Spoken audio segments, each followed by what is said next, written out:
and welcome to E&I UK and Europe edition. I'm Giancarlo Matera, reporting from London. We'll be bringing you news reports from around the United Kingdom and Europe this week. And we have live reporters with us on standby, ready to give their reports. But first, our main news headlines this week. The UK government says its vaccine rollout has passed the 10 million mark. Reports from France say that there is no need for their third national lockdown yet.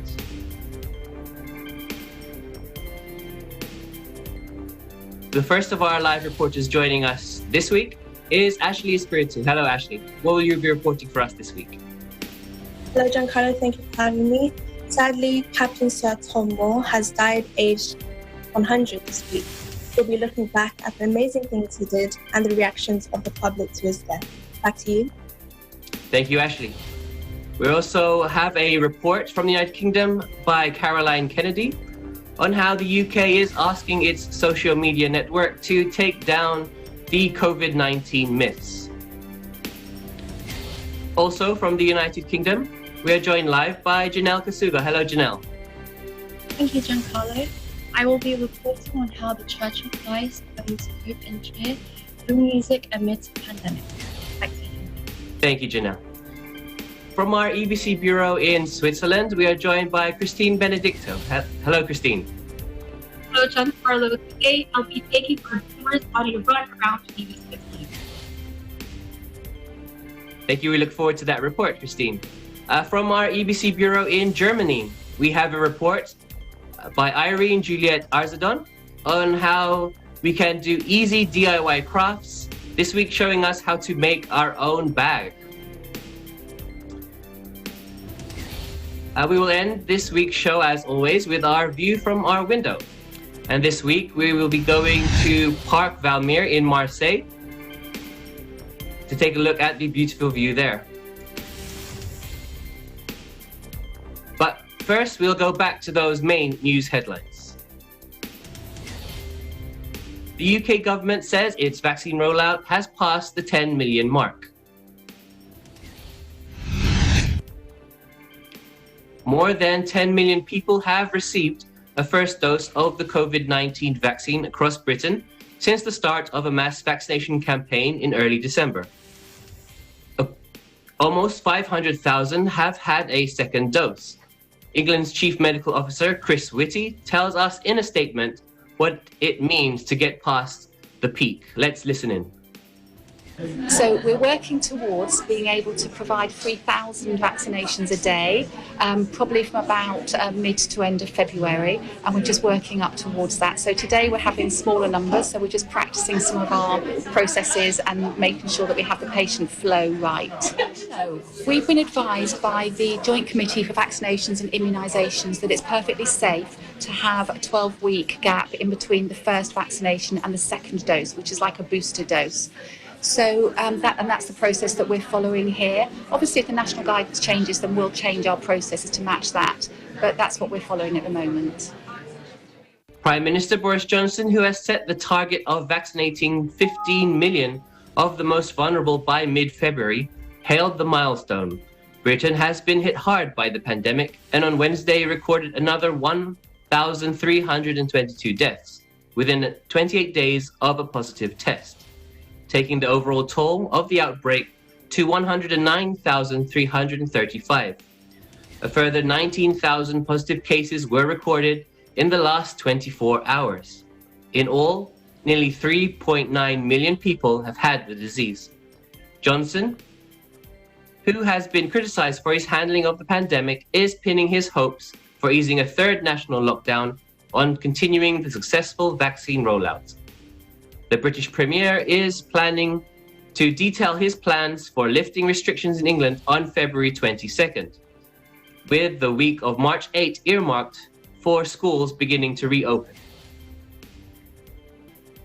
In France now, they are resisting the need for a third national lockdown.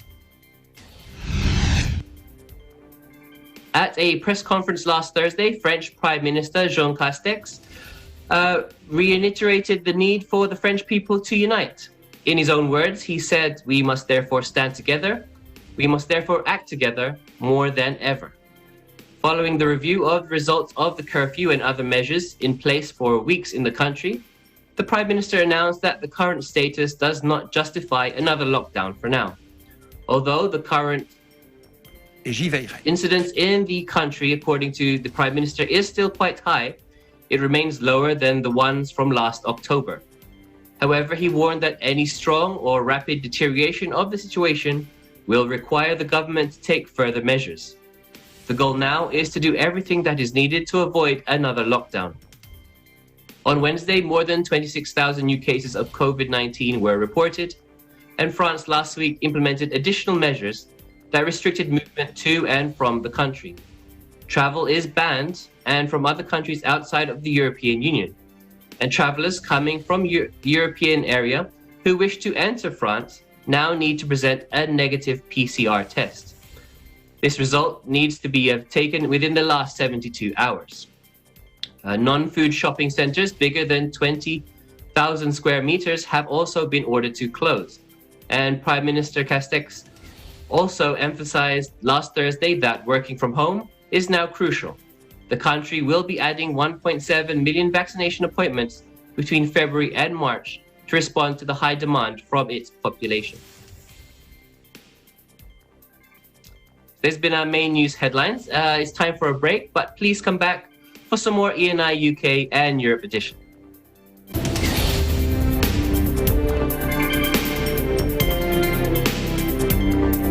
Hey there, Arnie Aquino here at Hatley Castle, one of the filming locations for the X-Men series. Don't forget to tune in to Digital Nest only on Net25.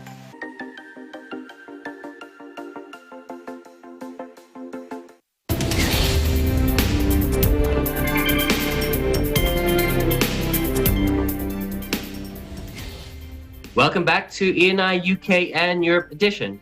Now for some more interesting stories from around the United Kingdom this week.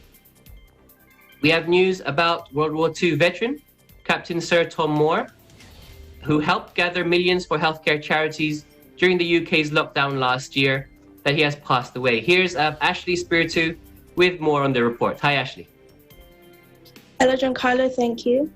Captain Sir Tom Moore, who has died at age 100, became a national hero in Britain by walking laps of his garden during last year's coronavirus lockdown to raise funds for healthcare charities.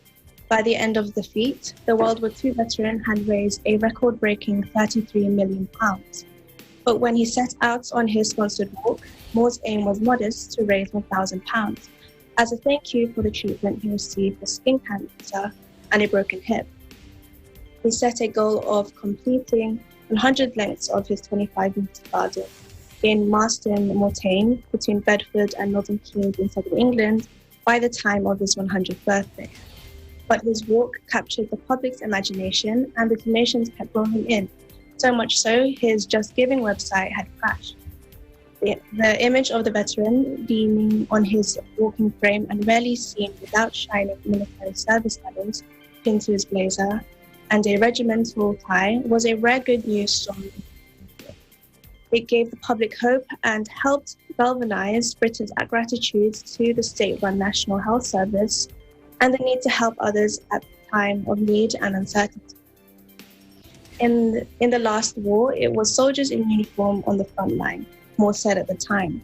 This time, our army are the doctors and nurses in uniform.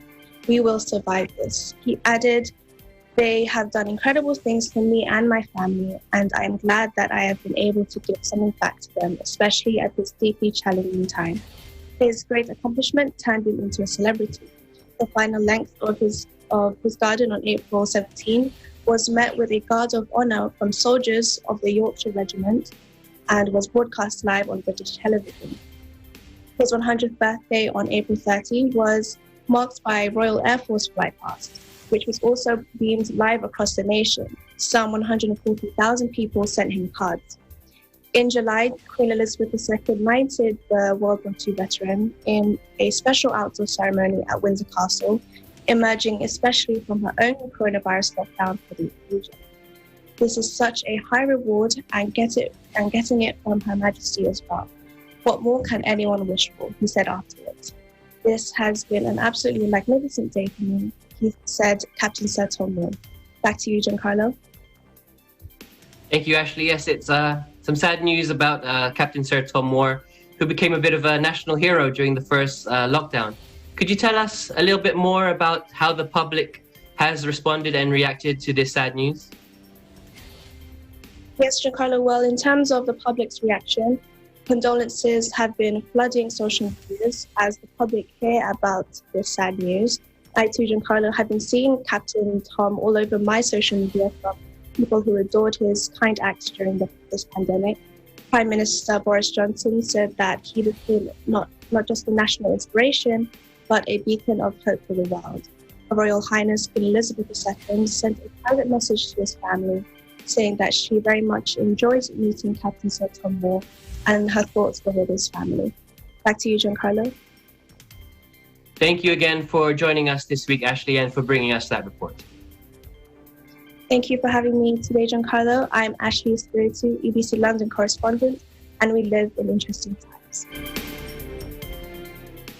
The UK is also eyeing the COVID-19 disinformation on social media and how to tackle this.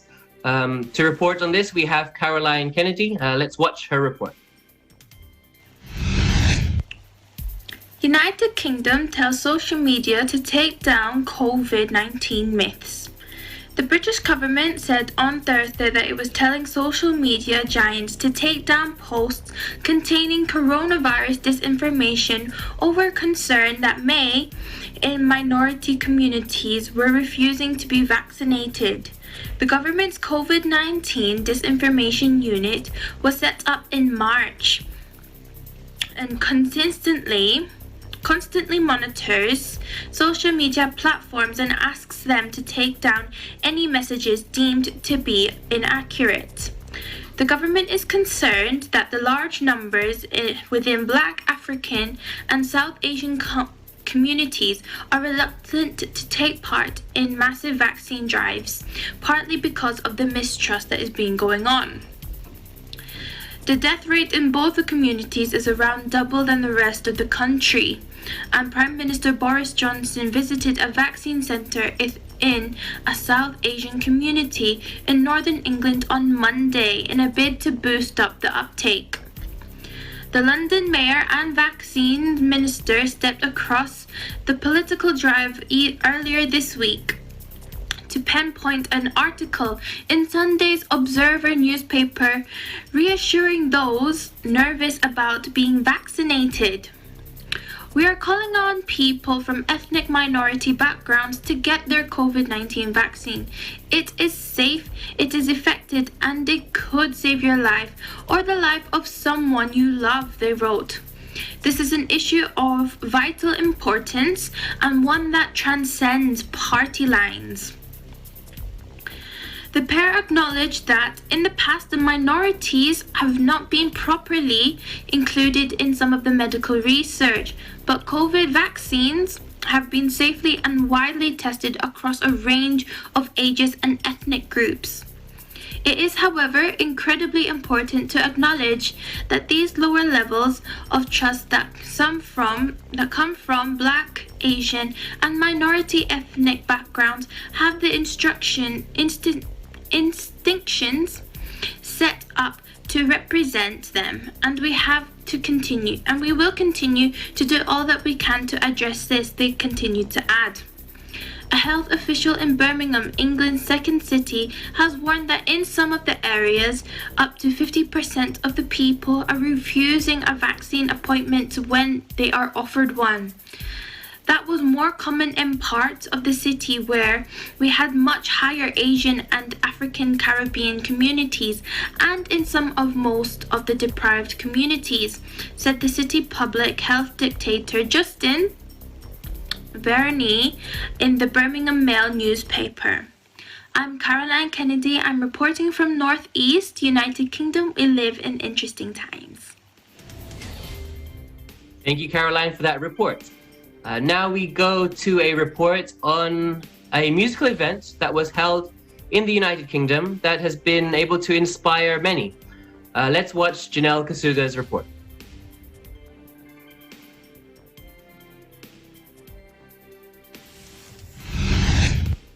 The pandemic has caused global hardship, disrupting the economic and social structure, which is the very substance by which our communities are built on.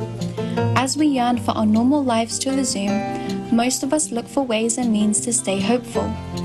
One of the things that has encouraged and inspired people to stay positive despite the pandemic is a shared love of music. The Iglesia Ni Cristo continues its mission to bring hope and encouragement through musical celebration of faith, held live via video streaming programs. Social internet platforms have now more than ever become an essential part of many organizations. In light of this, a musical evangelical mission inspired by the Iglesia Ni Cristo's original music compositions was organized to bring its church members together with their invited friends and loved ones for an afternoon of light entertainment. When the new year came, I hoped for a more positive year than last year. So hopefully for the world to get back on track and for coronavirus to subside a bit. I felt like it was a very positive experience, full of, I guess, messages of joy and hope. So I'd say, yeah, it was just very positive, especially just getting people together, a large number of people together. It was just quite a positive experience to be part of something, be part of an activity which is very inclusive.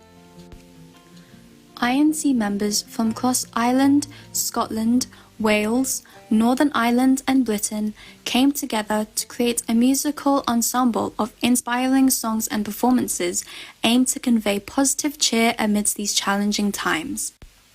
The unity of it all, that it's going through hard times and that it's kind of okay that you're feeling the way you are and that to remember that you're not alone in the situation. That's what I got from it. But for me, I was already hopeful. But with this, what I saw here, it felt more welcoming and it kind of brought more joy. Apart from these musical artistic talents of the performers, a series of short videos briefly introducing the Church of Christ were also shared with the viewers, including media presentations intended to inspire and uplift the community in these toughened times of the pandemic. It was really nice because it was modern, it was up to date, it kept me intrigued to keep on paying attention and watch the whole activity. Also, it was like very nice, informative because of the pandemic, because obviously when it started, it showed about the pandemic, closing everything, closing your dreams, your plans, your goals, like most of it was shut down. So like I could relate to it more, but then as the video went on and was talking about hope or better, like this is just like a phase that we're going through. The pandemic is it's gonna pass, it's gonna come and go. So it's one of the things that made me hopeful for the future. A truly captivating afternoon of brightly cheerful expressions of inspirational songs and motivational stories of love, hope and faith, all of which are essential elements we all need for our meaningful existence in humanity. Reporting from London, United Kingdom, I'm Janelle Kasuga. We live in interesting times. Thank you so much, Janelle, for bringing us that report. We are joined live by Janelle Kasuga at the moment. Is it okay, Janelle, if I ask you a few questions? Like how did the members of the Church of Christ, how were they able to invite so many guests to this musical activity? Well, Giancarlo, since the event was online, people found it easier to invite as well as attend the activity. They could also attend the activity from the comfort of their own homes.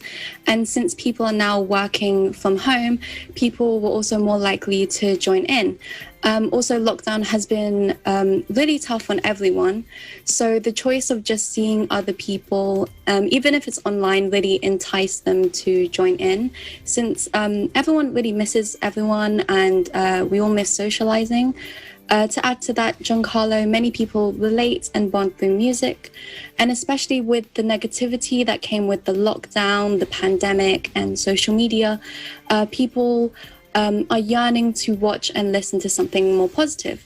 So this INC musical evangelical mission used both positivity and music in order to uplift everyone and to take their minds off from what they hear and what they see these days. Thank you so much, Janelle. Thank you for bringing us that report, and it's so nice to have you on our show this week.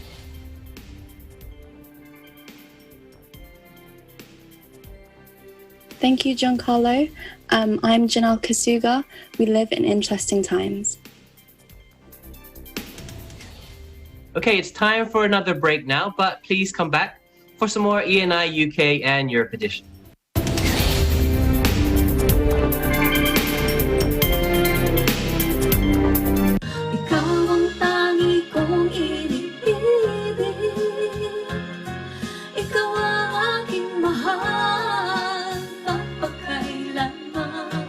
Hello to all viewers of Letters and Music. Ako po si Joss Garcia. Abangan niyo po ako sa darating na linggo, February 7, 2021 sa Letters and Music at 1 to 2 p.m. Dito lamang po sa Net25.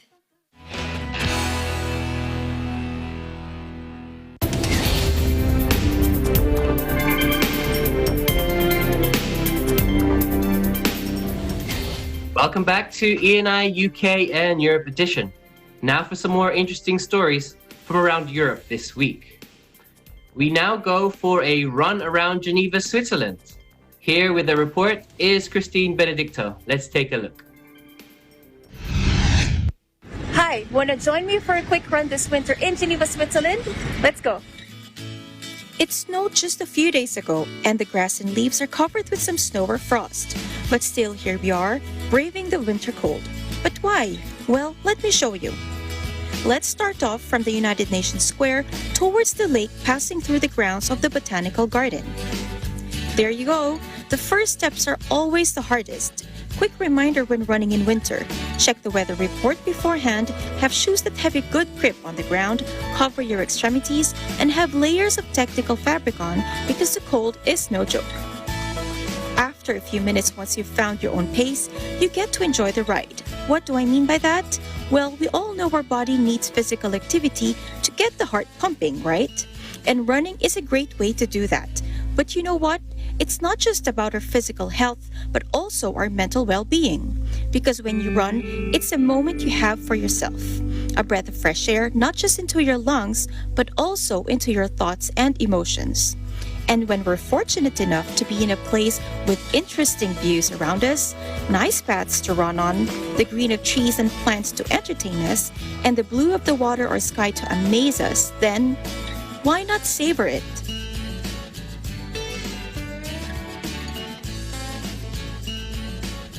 Now from the Botanical Garden, let's head to the lake. Just a few more steps. There we go, and voila! Yes, Lake Geneva or Lac Léman in a cold winter morning is indeed quite something. So when you can, try going for a run or a walk. It doesn't have to be a long one, especially when you're new to it. And when you do go for one, either you do it on your own or bring along a friend or even your family members. What a fun and healthy bonding time that would be. I hope you enjoyed that quick run. I'm Christine Benedicto from Geneva, Switzerland. We live in interesting times. Bye! We're joined now by Christine. Hi, Christine. Thank you for joining us this morning. It looks like you had a nice run in the cold there. With the current pandemic, though, are there any restrictions or rules that for those who want to do sports indoors or outdoors need to follow? Hi, Giancarlo. Well, all sports facilities are actually closed right now. For example, ice rinks, fitness centers, and swimming pools. The only places that are open are ski areas, equestrian sports facilities, as well as hotel facilities for hotel guests. As a general rule, all contact sports are prohibited indoors and outdoors, so that could be martial arts and football, and only outdoor sports activities are allowed, but they're restricted to a maximum of 5 people, and social distancing of 1.5 meters need to be observed. Otherwise, everybody needs to wear masks. Children and teenagers under the age of 16, however, are exempt from these restrictions. The only limitation they have is that they can't hold competitions. And professional sports players also have their own set of restrictions to follow. Giancarlo? Thank you so much for that report, Christine. Thank you for having me once again. I'm Christine Benedicto from Geneva, Switzerland. We live in interesting times. Okay, we now head to Dortmund in Germany for a quick tutorial on how to make a fun bag. Let's watch Irene Juliet Arsadon's report. Hi, it's me Irene and I hope you're all doing good and you are excited to do some DIY crafts with me because we are doing our own Macrame Market Bag! Yay! So let's do this! Macrame is a craftsmanship to create textile with molding techniques. And for our bag, we will do the square knot. So what do we need? Macrame yarn, 2 bamboo handles, but you can also use ribbons or something similar, a scissor, and maybe a hanger later. First, we will cut the macrame yarn into 20 cords, each 1.5 meters. And once you have your cords cut, you now have to simply fold the cord in half and loop it on the rings like this, one by one. Now we will start with our knots. I'll do it on a table by using my plants, like this. For me, it's much easier. Now take a look.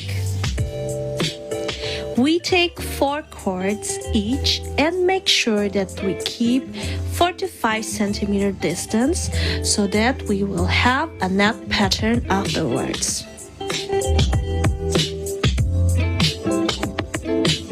All in all, we'll do this 5 times until the end of the series. Because in the second row, we will skip the first 2 cords on each side. And in the third, 4 cords. In the fourth row, we will skip 6 cords. And in the fifth row, it should look like a V. And you repeat the same now with the second ring.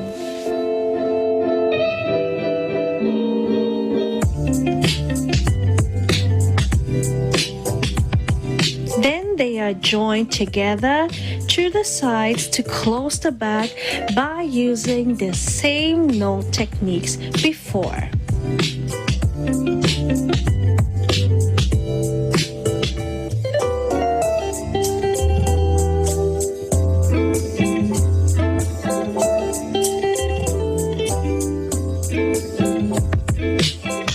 Now to close the bag, it's much easier to hang it like this.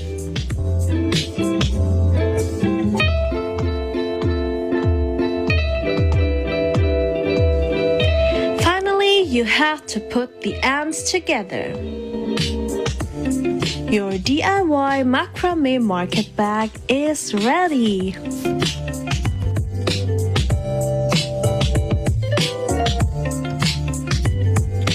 Definitely an eye-catcher. You can use it for grocery or maybe give it as a gift. Thank you for watching. I'm Irene Juliet Arsadon for EBC Bureau Germany. We live in interesting times. Thank you, Irene and EBC Germany, for that very interesting DIY report. We will end today's show again with our view from our window. This week we're in Marseille, in the sunniest city in France. We can see here the Parc Valmire. It is one of the most famous coastlines in the city. The exotic park on a hill offers a beautiful view of the Mediterranean Sea, with vast diversity of tropical and native plant species. These views have been courtesy of Aya Paris Alejo from France. We thank you so much for this wonderful view. But that's it for today's program. We hope you stay safe, keep positive, as we continue to bring you more stories next week from around the United Kingdom and Europe. I'm Giancarlo Matera, and we live in interesting times.